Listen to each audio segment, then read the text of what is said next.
কি ভাবছো কড়াই বসিয়ে আমি এখানে কি করছি, বা আমল তাজা দুধ দিয়েই বা আমি কি করছি?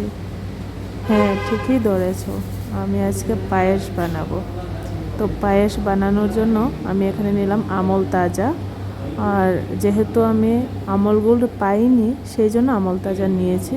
তোমরা চাইলে আমল গোল্ড দিয়ে করো, আমল গোল্ডই সব থেকে বেস্ট, কারণ দুধের পরিমাণটা অনেকটা ঘন থাকে। তো তারপর দেখো আমি এখানে দুধটা দিয়ে ভালো করে জাল করে নেব, কিছুক্ষণ জাল করে নেব। কিছুটা শুকিয়ে আসার পর তারপর আমি এটার মধ্যে দিয়ে দেব ক্ষীর মিক্স। তো এই ক্ষীর মিক্সের মধ্যে আছে জাফরান, কাজু বাদাম, রুচি চাল, সেওয়াই, তারপর এলাচ, কিশমিশ, তো ড্রাই ফ্রুটস সব কিছু আছে।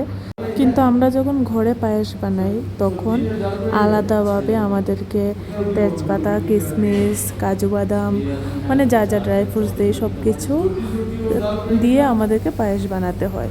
তো এখানে আমি কিছু দেইনি, এখানে একদম রেডিমেড সব কিছু আছে ক্ষীর মিক্সের মধ্যে।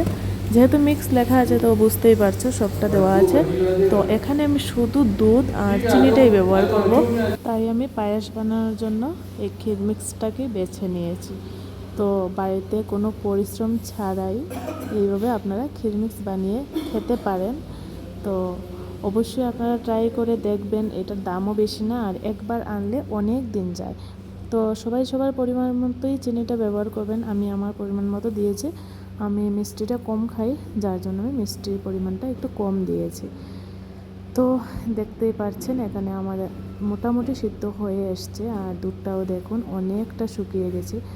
আর যতটুকু সম্ভব আপনারা অবশ্যই আমল গোল্ড ব্যবহার করবেন।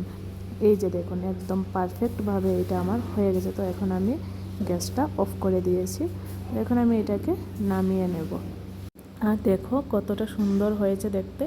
আমি একদম পাতলা রেখেছি, একদমই ঘন করিনি, কারণ অনেকক্ষণ পরে এটা আমি খাবো, যার জন্য। তো কেমন লাগলো আমার ভিডিওটা অবশ্যই কমেন্টে জানিও। টাটা।